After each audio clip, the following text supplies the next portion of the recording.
Bien, bien. Bien. Buenas tardes con todos los que están aquí presentes. Bueno, esta es la última ponencia del día que vamos a hacer en esta aula. El día de mañana también vamos a continuar con más ponencias. Y bueno, esta ponencia que va a tratar sobre proteínas recombinantes y aplicaciones que tiene la dicta el profesor Mario Cabo, que creo que aquí la mayoría la conoce. Así que si puede presentarse. Gracias. Aplausos, por favor. Muy bien, chicos. Bueno, todos han sido mis alumnos, creo, así que todos me conocen. Bien, bueno, primero disculpas porque tuvimos que mover un poco el horario de la ponencia porque, como les comenté, tenía una sustentación de tesis, entonces mientras llegaba, no, se me complicó un poco. Pero bueno, lo que vamos a ver ahora es vacunas a partir de proteínas recombinantes. Y esto es interesante, lo vemos en ómicas, los que han llevado ómicas también conmigo vemos de forma un poco más sucinta, pero bueno, lo que vamos a detallar ahora es la parte técnica, ¿no? Oye, ¿qué debo tener en cuenta para el desarrollo de una vacuna que justamente tenga un origen de una proteína recombinante? Entonces, primero, saber que una vacuna, por ejemplo, a ver, ¿qué es una vacuna? Ustedes ya deben saber, ¿no? Porque desde pequeños, ¿no? Desde que nacemos, no, tenemos varias vacunas que nos colocan, ¿no? Entonces, ¿por qué? ¿Qué es una vacuna? Sirve como, básicamente es la inoculación de que sea un ADN, para que pueda generar una respuesta más en a cierta protección. Ya, hay vacunas que sí son las de cuarta generación, vamos a ver en las que se coloca o se inocula una molécula de ADN o de ARN. Pero también tenemos de los virus inactivados, bacterias, ¿no? Y el objetivo es generar inmunidad. Y eso que ustedes observan acá, por ejemplo, es que la inmunidad, ¿quién la otorga? Los anticuerpos, ¿no? Bueno, tenemos dos tipos de inmunidad, una inmunidad humoral y otra inmunidad celular. Pero la inmunidad que está asociada a los anticuerpos es aquella inmunidad a largo plazo, ¿no? Entonces, este tipo de inmunidad es específica muchas veces. Entonces, cuando nosotros colocamos en la vacuna, estamos colocando los diferentes patógenos, lo que estamos haciendo es generar anticuerpos que van a ser específicos a ese tipo de patógenos, ¿no? Y que son justamente los que van a inducir esta respuesta inmunitaria, una respuesta de protección. Bien. Entonces, ya, la vacuna va a ser cualquier preparado, como les había comentado, cualquier preparado que va a estar destinado a generar una inmunidad contra diferentes enfermedades o una enfermedad específica, ¿no? Siguiente. Entonces, ¿cómo funciona esta vacuna? Cuando nosotros colocamos o nos inyectan o tenemos las gotas, ¿no? De las vacunas orales, lo que estamos haciendo es introducir un patógeno. Vamos a ver después que ese patógeno puede estar vivo, puede ser atenuado, puede ser modificado, puede ser una partecita de ese patógeno. Y lo que vamos a hacer es que este patógeno sea reconocido por unas células, que son las células presentadoras de antígenos, van a cortar el patógeno en fragmentos y lo que van a hacer es presentar el antígeno. ¿Qué es el antígeno? Es una proteína que justamente pertenece a ese patógeno y que va a servir de molde ¿para quién? Para los anticuerpos. ¿Ya? Entonces, lo que hacemos justamente es eso. Siguiente, por favor. Una vez que se presente el antígeno, ya en la célula presentadora de antígenos, este antígeno va a servir de molde ¿para qué? Para generar estos anticuerpos, ¿no? Que son los que nosotros conocemos o son los que nos van a dar inmunidad cuando posteriormente venga nuevamente ese patógeno, ya vamos a tener la vacuna que va a bloquear, a opsonizar, se llama el término técnico.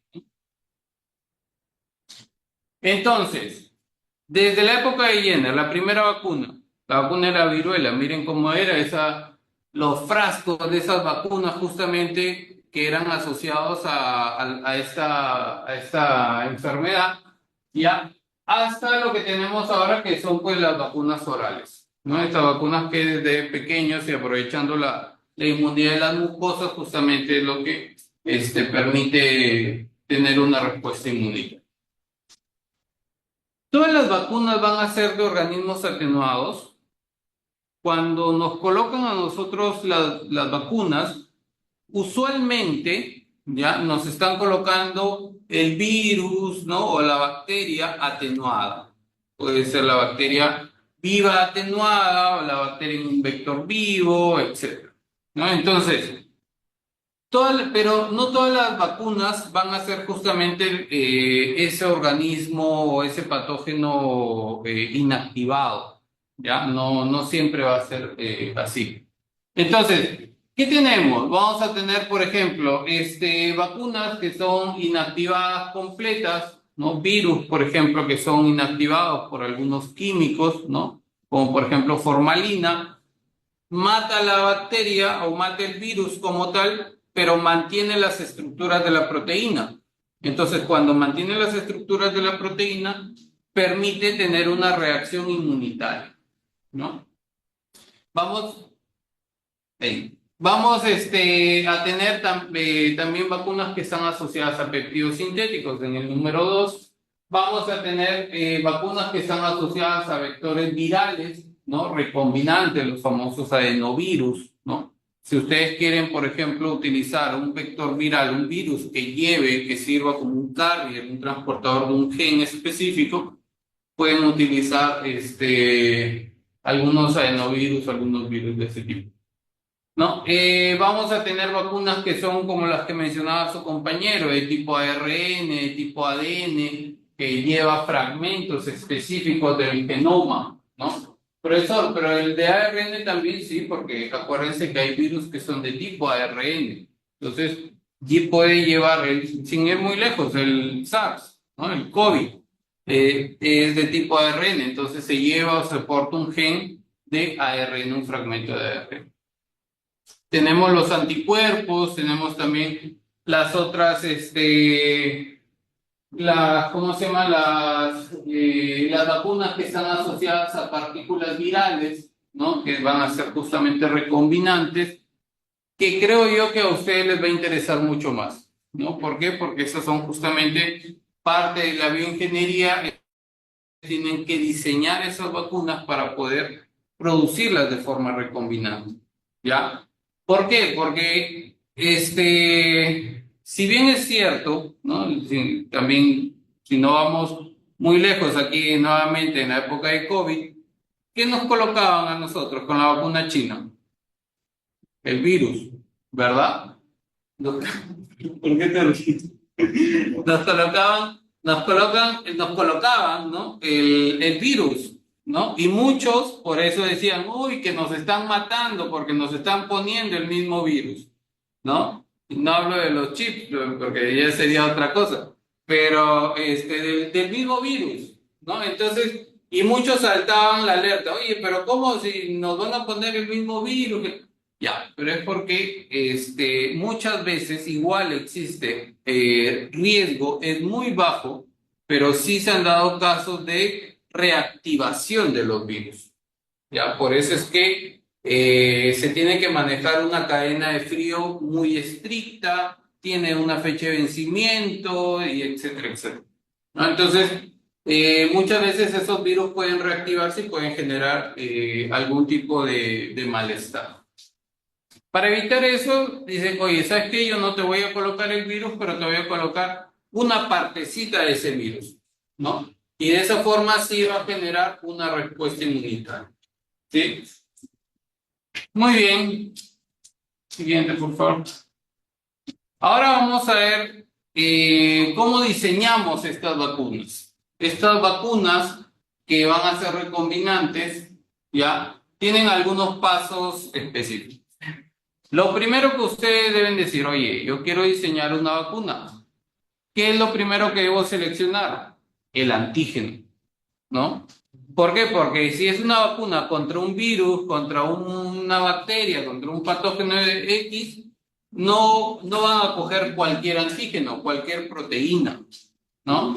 Si nosotros observamos, por ejemplo acá, en el virus, imagínense que yo soy un virus y voy a entrar a una célula. ¿Qué es lo primero que va a tener contacto con la célula? ¿Qué es lo primero que va a tener contacto? ¿Las proteínas de afuera o lo que está dentro? Lo que está afuera. Entonces, los antígenos, si nosotros queremos seleccionar un antígeno, ya, lo primero que debemos considerar es, oye, ¿qué proteína es la que va a generar contacto? ¿No? ¿Por qué? Porque en el caso de los virus son justamente esas proteínas que están afuera los que van a interactuar ¿con quién? Con los receptores, ¿no? En el caso del COVID, ¿cuál era la proteína que servía de ligando para el receptor? El spike, ¿no? Por eso es que las vacunas siempre hablaban de la proteína spike. Entonces, la proteína spike que está afuera del virus, ojo, que el virus tiene proteínas adentro, pero tiene proteínas adentro no significa que vaya a ser un buen antígeno, porque no va a estar en contacto directo con la célula. Entonces, cuando yo quiero seleccionar mis antígenos, yo tengo que ver dónde van a estar esas proteínas, dónde están y qué interacción va a tener. La proteína spike, ¿con quién interactuaba? Con el receptor ACE, ¿no? Y por eso es que ese receptor ACE está más en la población adulta y no en niños. Y por eso es que el COVID afectaba más a adultos que a niños, ¿ya? Entonces, y que está en el tejido, la mucosa respiratoria, ¿no? Por eso es que el COVID, el virus, el SARS, atacaba justamente vías respiratorias, ¿ya?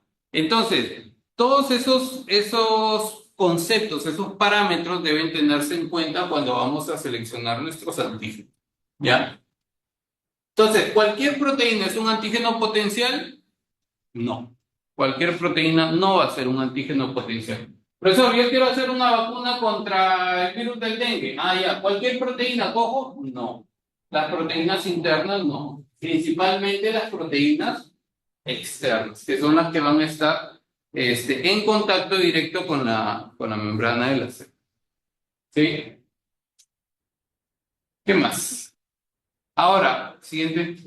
¿Toda proteína es igual de importante? Profesor, yo encontré un virus, ya, quiero hacer la vacuna, y ya busqué y tiene 10 proteínas, en la parte externa, en la superficie. ¿Escojo cualquiera? No, tampoco. Y ya, perfecto, yo elegí la proteína Spike. Toda la proteína Spike, que son, no sé, 1000 aminoácidos, todos los 1000 aminoácidos van a ser igual de importantes. Tampoco. Ahí viene otro de los puntos que es muy importante considerar cuando se hace un diseño, ¿ya? Que de la proteína existen los famosos dominios. Los dominios de la proteína, que van a ser 6 aminoácidos, 8 aminoácidos, esos son los que funcionan en la interacción del anticuerpo. ¿Ya? El resto no. Profesor, pero si la proteína tiene 1000 aminoácidos, ¿qué pasa con los otros 1000 aminoácidos? Sirven de estabilidad, miren acá. ¿Por qué? Porque acuérdense que la proteína tiene una estructura tridimensional. Si yo cambio esa estructura tridimensional, la proteína no va a servir. Ya, eso también aplica para nuestros antígenos recombinantes, nuestras vacunas, ¿no? Entonces, esos famosos dominios son los que nosotros tenemos que tener muy en cuenta durante la selección de nuestras regiones candidatos para antígenos, para vacunas. ¿Sí? ¿Cómo lograrlo? Primero, la parte bioinformática. Yo sé que ustedes ya son tromes en bioinformática, ¿no? Ya llevan sus cursos de bioinformática, modelamiento y todo lo demás, así que no creo que haya necesidad de explicarlo. Pero, ¿cómo lo logramos? si yo tengo un patógeno, sea bacteriano, sea viral, nosotros hacemos minería de datos genómicos. ¿Qué significa una minería de datos genómicos? Yo hago el secuenciamiento del genoma completo y a partir de ese secuenciamiento del genoma completo yo puedo identificar todos los genes que pueden estar asociados a diversas rutas del patógeno. Y a partir de ahí yo puedo seleccionar por homología con otros patógenos, oye, ¿cuáles son esos genes que están asociados a la virulencia? ¿Cuáles son esos genes que están asociados a la inmunogenicidad, a la patogenicidad, ¿no? de este patógeno? Y a partir de ahí yo puedo decir, ah, ya, mira, yo puedo seleccionar este antígeno justamente para, o esta proteína como un potencial antígeno. ¿Está claro? ¿Hasta aquí? ¿Va todo bien o no? ¿Sí? Muy bien. Minería de datos genómicos, genoma total, busco, ensamblo, anoto genomas y después comparo, ¿no? Y lo que vamos a ver después es, oye, ya, yo tengo mi proteína, tengo mi antígeno, ¿qué hago? Yo puedo hacer una predicción de epítopos, ¿no? Una predicción de epítopos o epítopes, ¿no? Hay diferentes programas también para predecirlos. ¿Por qué? Porque como las proteínas tienen una estructura tridimensional, yo tengo que poder predecir qué epítopos son los que van a interactuar. Porque aquellos aminoácidos o regiones que están dentro de la proteína van a ser más escondidos. Entonces no va a haber una buena interacción. En cambio, los que están afuera, los que están externos, esos sí pueden tener una buena interacción. ¿Cómo yo sé? Tengo que hacer una predicción justamente de esos epítopos. ¿Ya? Y por último, la predicción de interacciones. ¿Cómo mido la predicción de interacciones? Yo ya sé que este epítopo está bien. Esta región de aquí es un buen dominio, sirve como un buen epítopo. ¿Qué debo hacer? Debo modelar para ver si es que esta proteína interactúa bien con quién, con un anticuerpo, ¿no? ¿Por qué? Porque justamente eso es la función de la vacuna. Yo no voy a hacer una proteína que no va a tener una buena interacción con anticuerpos. ¿Está claro? Muy bien. Entonces, aquí les muestro, por ejemplo, esta es una tesis que estamos trabajando con Edinson, con el famoso Fonchi, para el desarrollo de una vacuna quimérica contra Yersinia Rukeri. ¿Qué estamos haciendo con él? Él es de San Marcos, de la Escuela de Genética, y con él estamos trabajando la síntesis de una vacuna quimérica. ¿Qué es una vacuna quimérica? Yersinia Rukeri ya tiene muchas proteínas en la superficie que pueden servir como potenciales antígenos, ¿ya? Y entonces, ¿qué hacemos? Vamos a mezclar varias proteínas dentro de una misma vacuna. Es decir, cuando sinteticemos una proteína recombinante, va a venir varias proteínas juntas, ¿ya? Entonces vamos a tener o a tratar varias proteínas que pueden generar mayor inmunidad, ¿sí? Entonces, ¿cómo lo ha trabajado? Bueno, es mi tesista, así que lo está haciendo. Partimos siempre de un alineamiento. Oye, profesor, yo quiero hacer una proteína, una vacuna con esta proteína. Lo primero que tengo que hacer es, ¿mi proteína es conservada o no es conservada? ¿Ya? Entonces, para yo responder si mi proteína es conservada o no es conservada, tengo que alinear, ¿no? Tengo que alinear varias secuencias. Incluso nosotros esperamos que esta vacuna sea no solo para Yersinia Rukeri, sino que también pueda conferir inmunidad contra Yersinia pestis, Yersinia pseudotuberculosis, etc. Entonces, ¿qué hacemos? Alineamos y empezamos a ver las regiones que son homólogas. Las regiones que son muy variables no me sirven. ¿Por qué? Porque por evolución, si una proteína cambia, puede perder su función. Entonces, si cambia y se mantiene en los organismos actuales, significa que esos cambios no son importantes. Pero si un organismo cambia justamente en el dominio y pierde funcionalidad esa proteína, es muy probable que ese organismo no viva. Y no lo encontramos evolutivamente. Ese es los famosos eslabones perdidos, ¿no? En el humano hay eslabones perdidos. Claro, tal vez alguien dentro del proceso evolutivo salió una persona, no sé, con 3 piernas. Ya, 3 piernas, oye, no puede correr bien. Se extinguió. No lo encontramos ahora. Esa mutación se pierde, ¿ya? Lo mismo sucede en las proteínas. Nosotros buscamos esos sitios conservados porque esos sitios conservados nos van a decir, oye, ¿sabes qué? Esta partecita es muy importante en la proteína. ¿Sí? Muy bien. Entonces, hicimos el alineamiento de las secuencias, ya en este caso para la proteína OMPF, que es una porina, ya de Yersinia, y después evaluamos el grado de conservación. Siguiente, por favor. No, atrás, para que salga. Ya. Seleccionamos esos epítopes conservados, esos epítopos conservados. A nivel evolutivo, ya empezamos a ver qué epítopos son o qué regiones son las que tienen una alta conservación, tanto intraespecífica como interespecífica. ¿Ya? Y vemos si es que hay homologías o no hay homologías.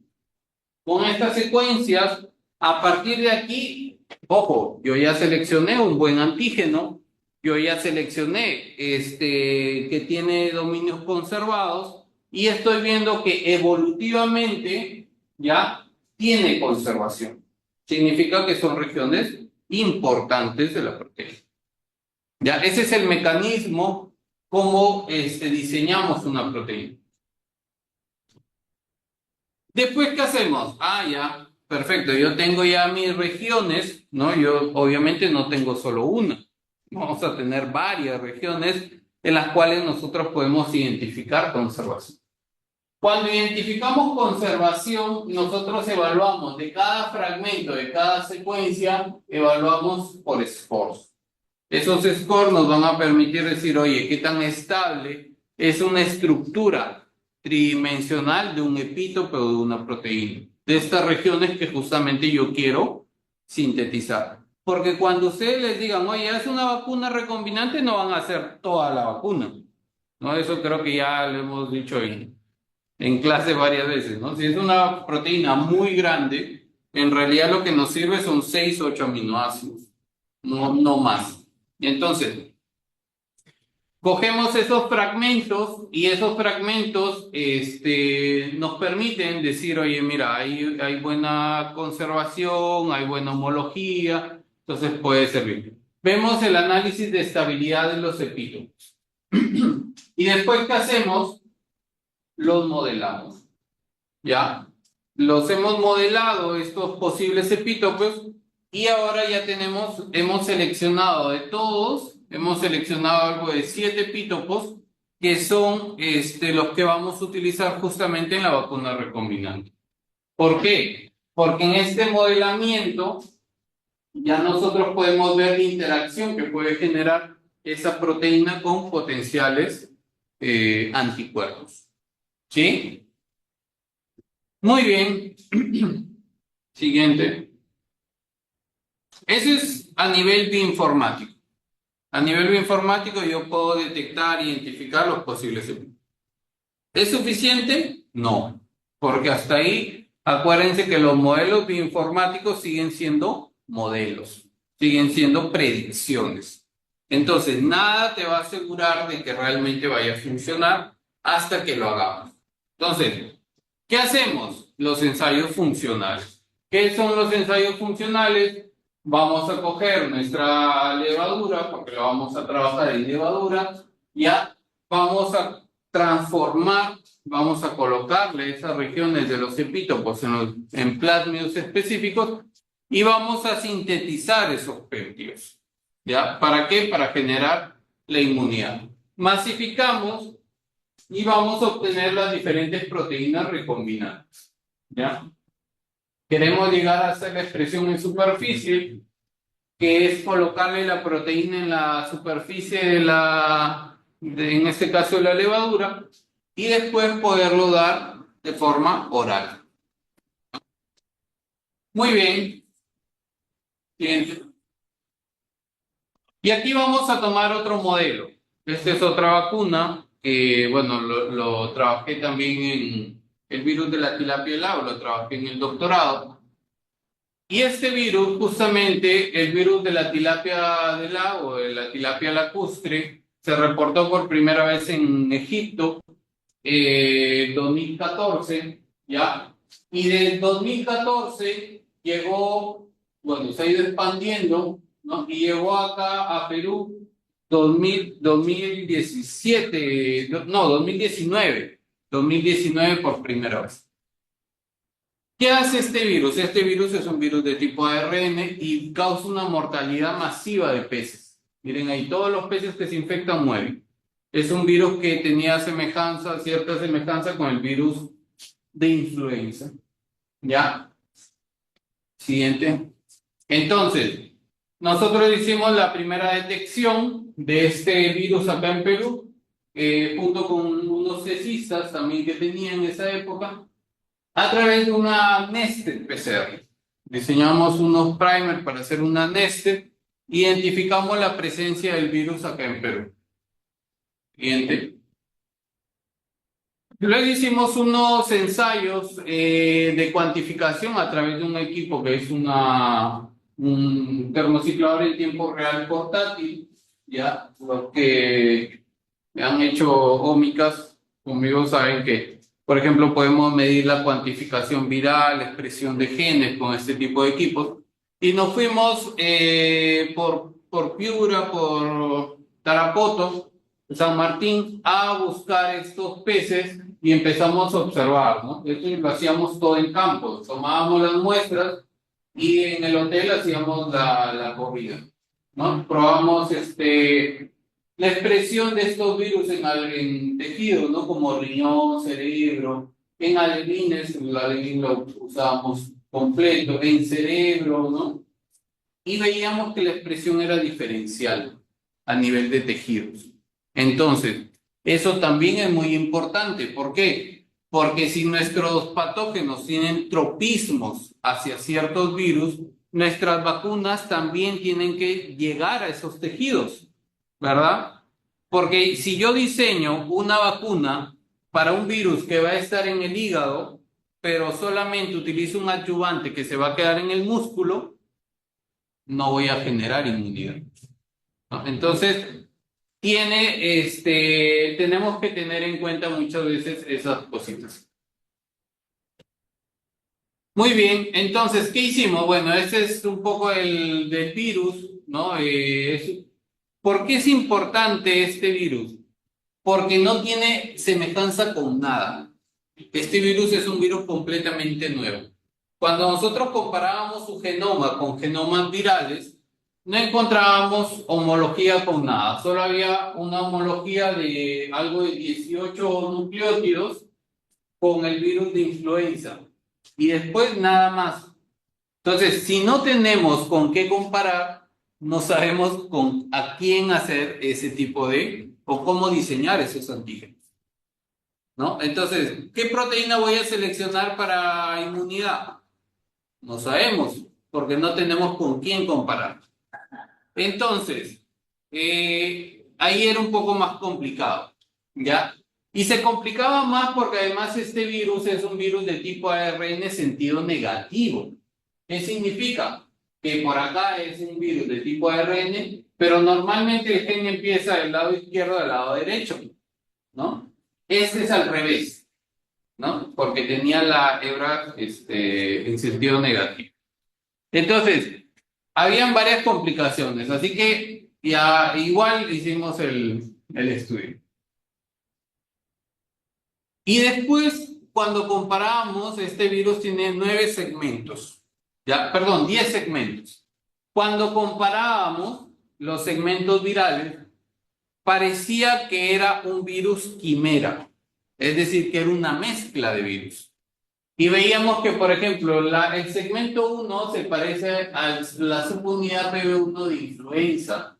el 2, 4 y 5 al del virus Dory, el 6 al de influenza A y C, el 7 y 8 al de influenza A, el 3 al de la anemia infecciosa de salmón. O sea, eran virus diferentes, era un Frankenstein, algo así, ¿no? Entonces, con esto nosotros teníamos que decir, oye, bueno, ¿ahora con qué comparamos? Porque no tenemos. ¿Cómo selecciono mi cepito?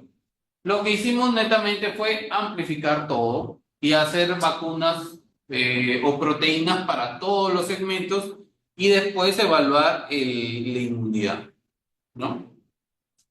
Entonces, ¿qué hicimos? Esto ya lo trabajamos como parte del doctorado en la agraria. Clonamos todos los ADNs complementarios, porque acuérdense que estos virus son, este virus es de tipo ARN. Clonamos todos los ADNs complementarios en levadura y empezamos a ver las proteínas recombinantes, ¿no? Entonces, siguiente. ¿Qué hicimos? Tomamos muestras, ¿no? Diferentes tejidos de estos peces y aparte de diferentes regiones del norte del Perú, ¿no? Utilizamos como control peces que eran de la parte acuícola de la Universidad de la Agraria, que no tenían, que no estaban infectados, ¿no? Que no habían sido infectados con el virus. Bueno, y después todos estos tejidos, nosotros hicimos la extracción de ARN y amplificamos cada uno de los segmentos, ¿no? Se amplifica cada uno de los segmentos virales con la finalidad de encontrar, miren, que acá tenemos los sitios de inicio, ¿no? Los sitios de inicio y sitios de término. Acá está el sitio de inicio para el segmento 5. Entonces, para hacer la inversa, ¿no? La inversa complementaria del. Y después transformamos, ¿no? Aquí entramos a la parte de la producción de las proteínas recombinantes. Yo tengo ahora mi levadura. Para que me sintetice la proteína o el antígeno recombinante que yo quiero, tengo que ponerle el gen. Entonces hacemos una transformación. Siguiente. Siguiente. ¿Ya? Y después teníamos las levaduras. Cada una de estas levaduras que eran clones, nosotros empezábamos a sacar. Y aquí utilizamos un método bastante interesante porque no es un método convencional, ¿no? Cuando se hace, por ejemplo, yo quiero insertar un gen, yo tengo que cortar el plásmido, insertar mi gen, ligarlo para que se una y después transformar mi célula, ¿no? Nosotros hicimos un método que no usaba ligación. Nosotros colocábamos el plásmido, colocábamos el inserto y la célula. Lo mezclábamos, le poníamos calor y aquellas células que lograban insertar tanto el plásmido como el inserto, se encargaban ellas solitas de cerrar el plásmido, ¿no? Y entonces, como ya tenían el vector, sintetizaban la proteína o el antígeno recombinante. Entonces, un método bastante sencillo, bastante práctico, ¿no? E independiente de enzimas también. Y acá pues teníamos las regiones del plásmido donde se insertaban las secuencias, ¿no? Teníamos un cassette, bueno, ahí está el GST para detectarlo después por Western blot, ¿ya? Hicimos también las identificaciones a nivel bioinformático, ¿no?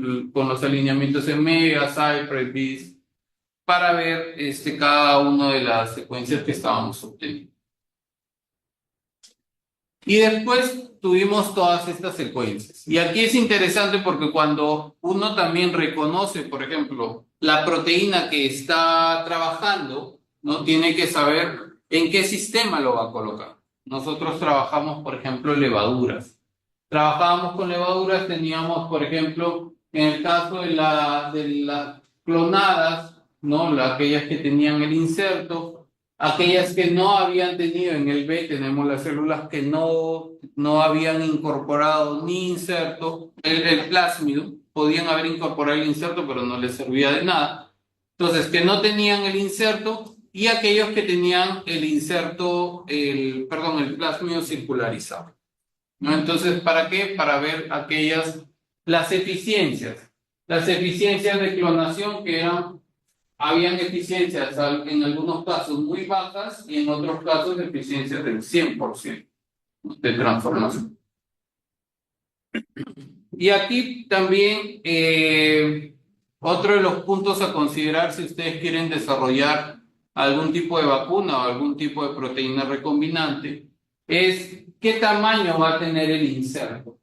¿Por qué? Porque de forma general los insertos que son más pequeños son mucho más fáciles de expresar para una célula, son mucho más fáciles de clonar, ¿ya? Mientras que insertos muy grandes resultan a veces más complicados, ¿no? Por ejemplo, ese segmento tenía casi 500 pares de bases de longitud. Entonces, miren, las eficiencias son mucho más altas comparados con aquellos que tienen longitudes de 1500 pares de bases. Las eficiencias son menores, ¿no? Entonces, eso también se considera dentro de las características a tener en cuenta.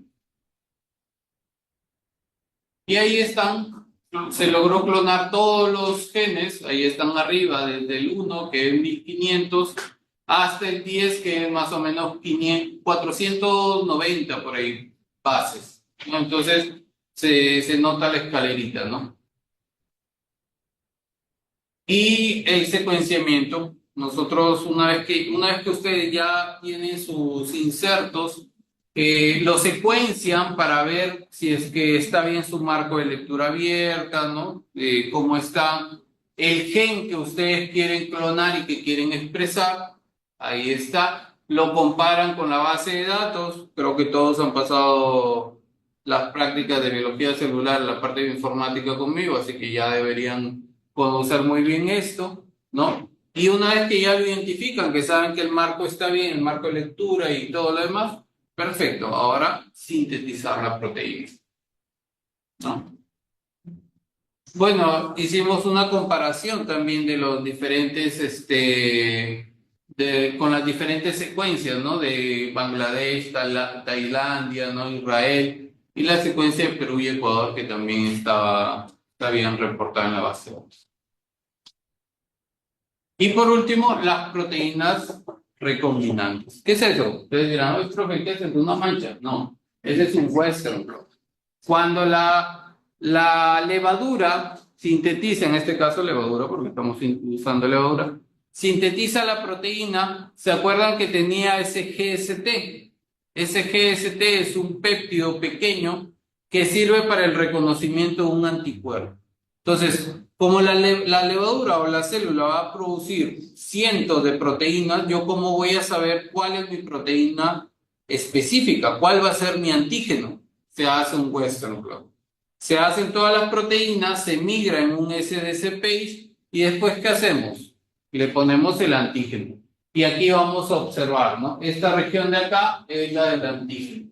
Estas de aquí son las de las proteínas recombinantes. Y las de arriba, que están en esta flecha de acá, bueno, aquí habían varias muestras, ¿ah? Son varias muestras.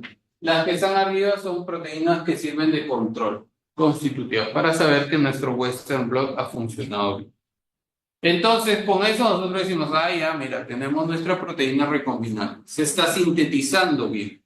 ¿Sí? Muy bien. Y después, bueno, después vino la pandemia, así que se cortó. Pero el objetivo es que esas proteínas, recién lo estamos retomando ahora, se inyecten en el organismo, en este caso en la tilapia, y empezar a ver la respuesta inmunitaria como tal. Ese es ya el último paso para saber si mis proteínas realmente están generando una buena respuesta inmunitaria.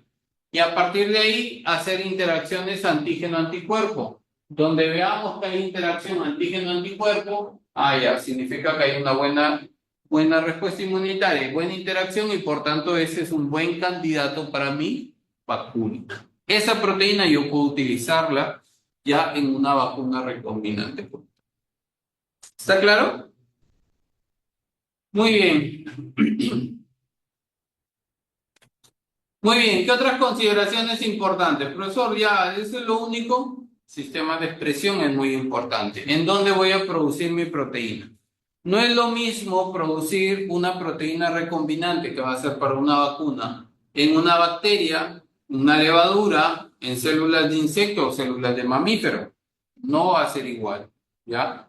¿Por qué? Porque los sistemas son diferentes.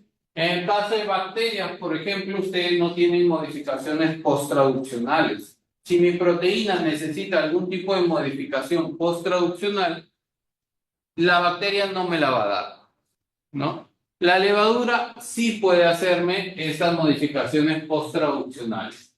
Algunos glicanos, mananos, azúcares que necesitan las proteínas, sí me las va a dar, por ejemplo, la levadura. Pero depende también de qué levadura. Porque, por ejemplo, Saccharomyces te pone muchas glucosas, muchos mananos, muchos azúcares. Piquia te pone menos, ¿no? Entonces, las mismas, a nivel de levaduras, las diferentes especies también responden de forma diferente. ¿Sí? Entonces, el sistema de expresión es muy importante. ¿Cuál sistema es el que yo voy a utilizar? ¿No? En el caso de insectos, tiene patrones que son muy similares a las modificaciones que realizan las células humanas. Entonces, se utiliza bastante las células de insectos y además son mucho más económicas comparadas con las de mamífero para poderse producir. Entonces, si ustedes quieren producir después proteínas recombinantes de forma masiva, podrían utilizar, por ejemplo, sistemas basados en células de insectos, ¿no? Y las de mamíferos, pues que tienen las modificaciones y las señales propias de los mamíferos. Entonces, eso también para tomar en cuenta. Algunas ventajas y desventajas, ¿no? Como les decía en el caso de las bacterias.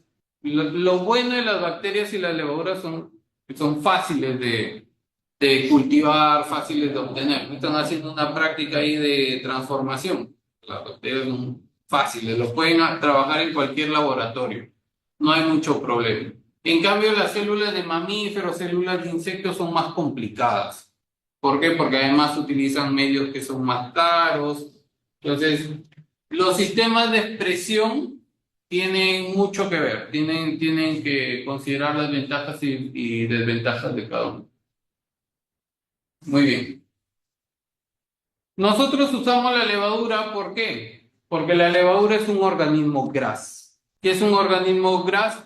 Reconocido como seguro. ¿Qué significa? Que si ustedes toman cerveza ¿de qué? De levadura, no les pasa nada, no se mueren. Chicha de fuera, ¿de qué? Levadura, no les pasa nada, ¿no? Entonces, la levadura es un organismo que genera inmunidad como tal, es un organismo seguro, no es patógeno, ya no es patógeno, así que lo utilizamos justamente por esa condición, porque sabemos que no es patógeno. En cambio, una E. coli sí puede llegar a ser patógeno. Profesor, pero yo tengo una E. coli que he comprado en el laboratorio que no tiene genes de resistencia. Ah, ya, ponla con las demás y vas a ver cómo adquiere los genes de resistencia. Se vuelve virulento. Entonces, la E. coli además genera endotoxinas, ¿no? Entonces, cuando uno sintetiza proteínas en E. coli, al final tiene que hacer una prueba de endotoxinas. ¿Por qué? Porque esas endotoxinas pueden generar también toxicidad, pues no son toxinas. Entonces, y además, estas levaduras, ¿por qué las seleccionamos? Porque incrementan la respuesta inmunitaria de las células CD4, CD8, CD19, las presentadoras de antígeno, todos generan un incremento. Eso significa que si ustedes, cuando vayan a seleccionar un sistema, tienen que considerar justamente eso. ¿Por qué? Porque si consideran un sistema que no induce la inmunogenicidad, entonces su respuesta inmunitaria no va a ser alta. Si no va a ser alta, los anticuerpos no se van a generar, sus antígenos no van a ser reconocidos. Entonces, van a perder esa eficiencia en la expresión. ¿Ya?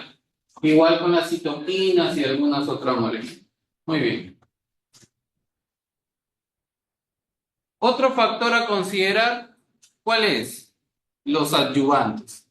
Cuando ustedes tengan sus vacunas, ya tienen sus proteínas recombinantes, no va a ser lo único, también tienen que considerar el adyuvante en el que van a colocar, ¿no? Esa proteína ustedes le están inyectando, ¿cuál es el adyuvante? Cuando ustedes les están inyectando la vacuna, ese líquido en el que va diluido, ese es el adyuvante. Entonces hay diferentes adyuvantes. Uno de los más usados son las sales de aluminio. Las sales de aluminio son bastante utilizadas, pero no son las únicas.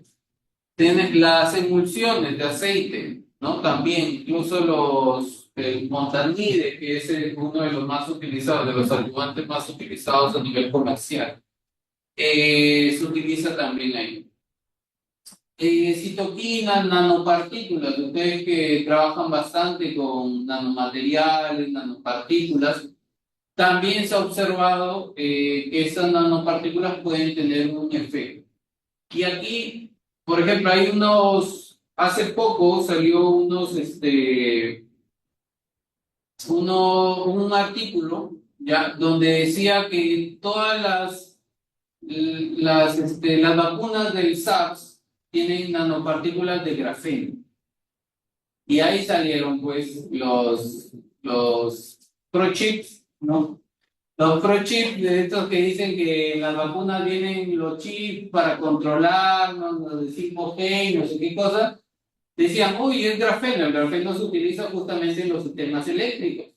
Entonces, uy, no, que sí es verdad lo de los chips. Ahora están ahí. Y hasta profesionales de acá de Perú salieron con la alerta de... y no es por eso, obviamente. Estas nanopartículas de grafeno también se ha observado que estimulan el sistema inmunitario y la generación de células CD4 y citoquinas. Entonces, justamente estos adyuvantes permiten este tipo de efecto que potencia la actividad inmunitaria en el caso de una vacuna de cualquier tipo. Yo les estoy explicando las de recombinantes porque son las que a ustedes más les puede interesar de acuerdo a su carrera.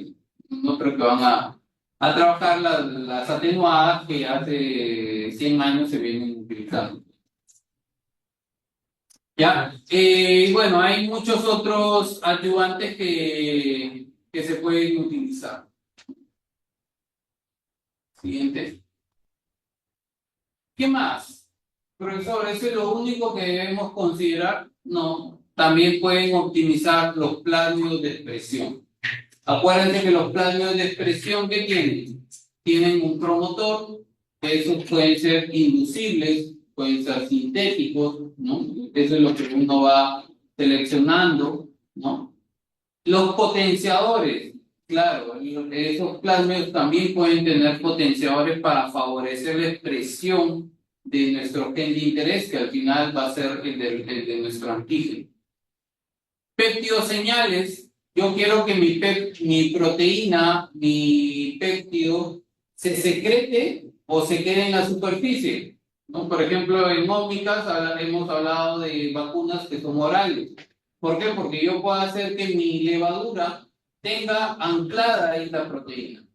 Entonces, yo consumo una cucharada de levadura y esa proteína que está anclada a la superficie me genera los anticuerpos o la respuesta inmunitaria, ¿no? Entonces, no necesito, eso me ahorra el tener que, si yo utilizo una proteína que se va a secretar, tener que purificarla, tener que utilizar un HPLC para recuperarla, etcétera, etcétera. Entonces, yo puedo utilizar un anclaje a la membrana directa, con las famosas vacunas orales.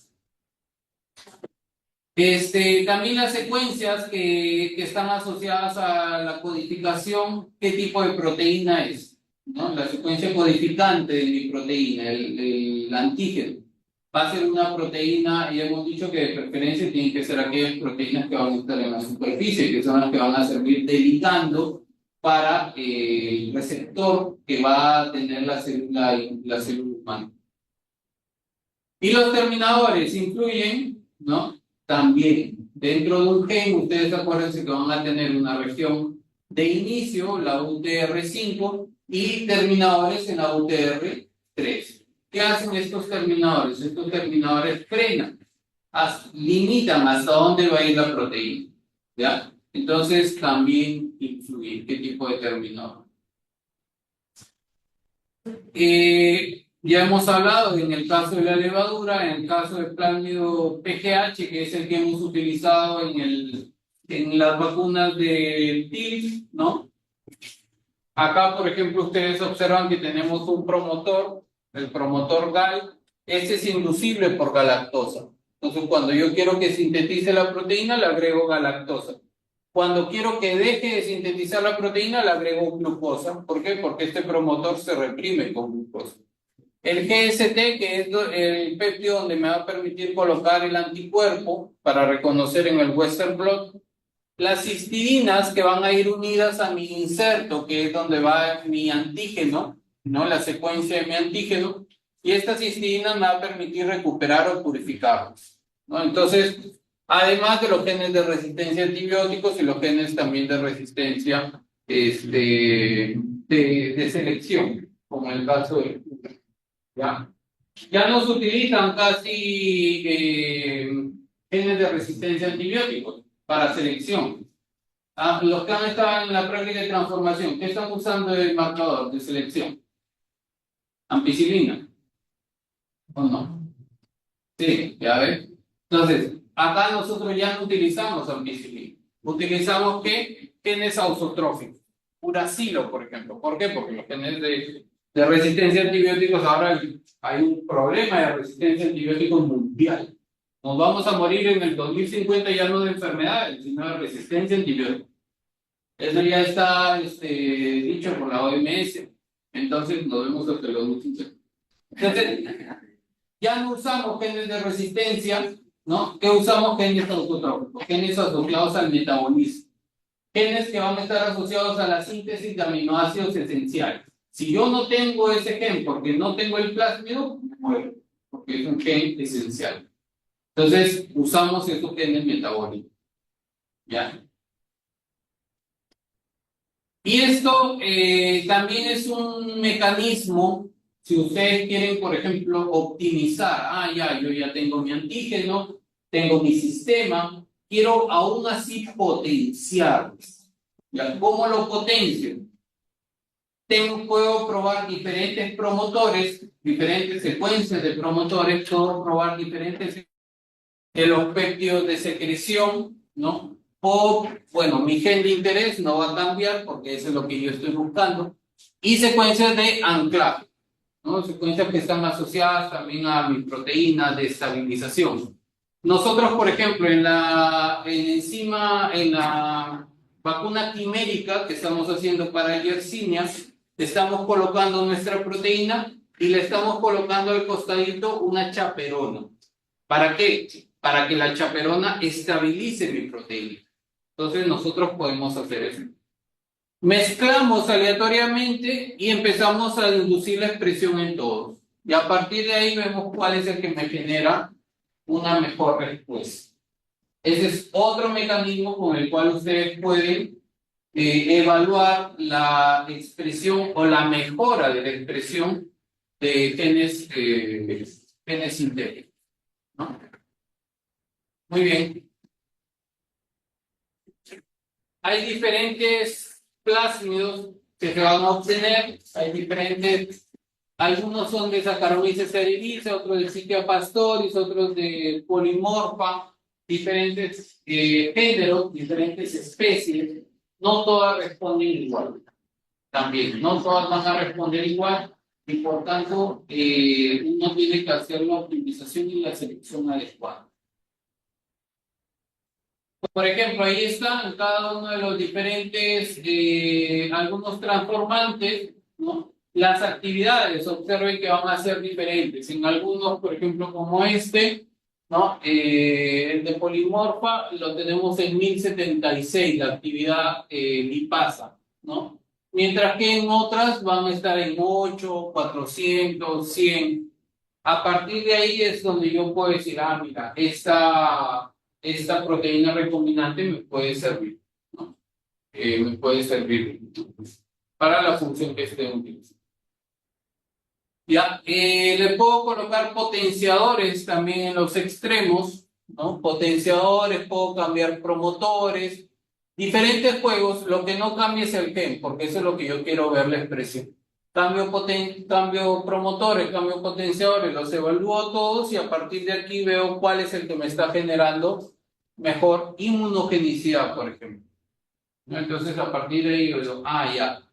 Ese ya es el proceso downstream, ya el proceso posterior a la síntesis de mi proteína recombinante. Eso ya son procesos de optimización. ¿Sí? Muy bien. En este caso, bueno, es una peroxiasa, pero es el mismo esquema. ¿Ya? Las señales también, en este caso, son algunos potenciadores de proteínas de secreción. ¿Ya? Cambiamos diferentes regiones, diferentes dominios y a partir de aquí también podemos identificarlo en un SDC page. Una electroforesis, observamos nuestras proteínas y con estas proteínas ya sabemos que se están sintetizando y produciendo nuestros antígenos. Muy bien. Espero verlos sinópticas para trabajar más. Muy bien, entonces, no sé, ¿preguntas? Profesor, ¿qué quieren preguntar sobre el PIB? Hay, aparte de que es para los antibióticos, creo que había otro, la resistencia a un sí, es diferente. A ver, es que cuando tú quieres seleccionar una bacteria, yo soy una bacteria, ¿ya? Para ver si es que me he transformado, o sea, si es que ha entrado a mí el plásmido, yo tengo que tener un marcador en ese plásmido que le dé una característica diferente a la bacteria. Entonces, se pueden utilizar genes de resistencia a antibióticos. Si yo soy una E. coli, no tengo gen de resistencia a antibióticos, me pones en una placa con E. coli, con ampicilina, me muero, ¿no? Si ahora me transformo, porque me estás dando un plásmido que tiene el gen de resistencia a ampicilina, me siembras en un medio con ampicilina, ahora crece, ¿ya? Pero ¿cuál es el problema? Que la bacteria puede, si tú no la manipulas bien, puede desperdigar los genes de resistencia. Es más, tú mismo puedes manipularlo y después vas, te coges y te metes el dedo a la boca, estás llevando bacterias que tienen genes de resistencia a antibióticos a cuerpo. Entonces, el problema de la resistencia a antibióticos se ha ampliado mucho. ¿Qué es lo que se hace ahora? Ya no se utilizan genes de resistencia a antibióticos, sino se utilizan genes de resistencia, genes de síntesis de aminoácidos esenciales, ¿no? O uracilo, por ejemplo. Es parte de la síntesis de la síntesis de uracilo, ¿no? Del ADN. Entonces, es esencial. Si la cepa no tiene el gen de resistencia, no tiene el gen de uracilo, de síntesis de uracilo. Si lo adquiere con el plásmido, vive. Si no lo adquiere porque no tiene el plásmido, muere. Entonces, también cumple la misma función, la selección, al igual que el gen de resistencia a antibióticos. Pero este gen, que es el uracilo, no te va a generar resistencia a nada. Te muere, te murió. Te lo comes igualito, no pasa nada. Pero en cambio, un gen de resistencia a antibióticos sí, es peligroso. Pero, ¿cómo se vería entonces? En un medio sin uracilo. Claro. Igual que La resistencia, pero es sin uracilo. Pero el uracilo no pasa nada, pues no es tóxico. No pasa nada. En cambio, los antibióticos sí. ¿Cómo se considerarían marcadores de cirugía? Claro, son marcadores. ¿Sí? ¿Alguna otra pregunta? En el primer ejemplo estaban los dos. Sí, pero no se utilizan. No se utilizan. Pero igual, Ahora incluso algunos genes tienen los sistemas, algunos plásmidos tienen los sistemas crelos. ¿Qué son los sistemas crelos? Son sistemas suicidas. Es decir, que tú colocas el plásmido ese plasmio te puede recombinar el gen de interés que te interesa, gen de interés que estás trabajando, y después el plasmio se suicida, se pierde. Y el gen de resistencia ya se perdió. O sea, ya no se transmite, ¿no? Porque si en los plasmios convencionales las bacterias se van dividiendo y van pasando ese plasmio de resistencia. O sea, ¿cómo se puede requerir? Creo. Son sistemas también. Entonces, por ejemplo, si es que una bacteria adquiere el plasmio, ¿cómo va? O sea, al final si quiero que exprese el gen.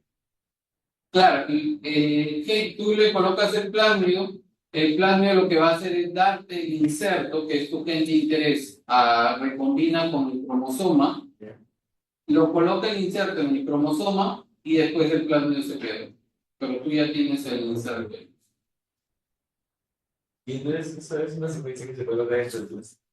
Claro, sí. Igual, tú colocas así tal cual, diseñas tu inserto, tu plasmio, es igual. La única diferencia es tu plasmio. ¿Y eso qué es? ¿Cómo se considera? ¿Qué parte del plasmio? ¿No sería una prueba de visión? ¿No sería un... No, es un sistema suicida, digamos, justamente eso.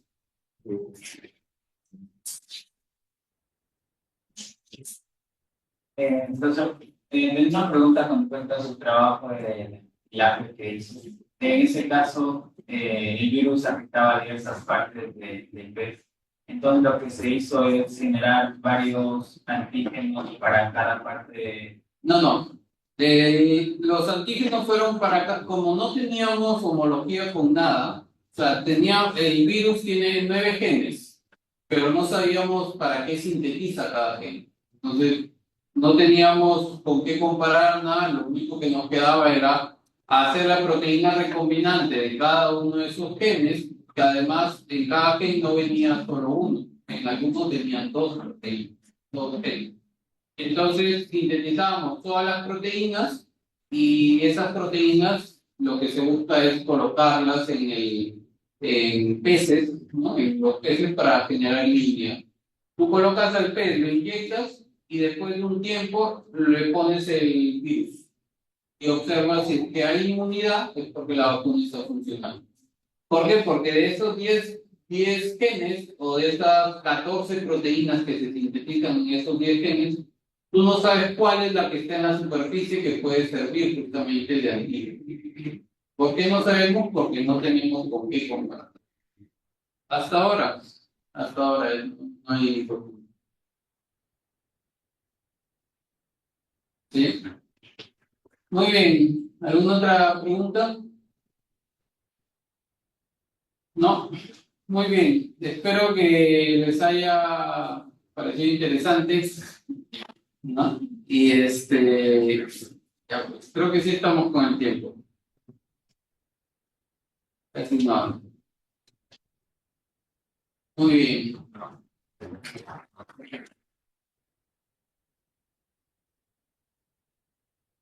Gracias, profesor Mario.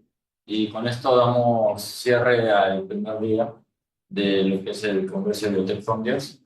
Lo esperamos el siguiente día, que es mañana, con ponencias relacionadas al tema de biomateriales. Muchas gracias.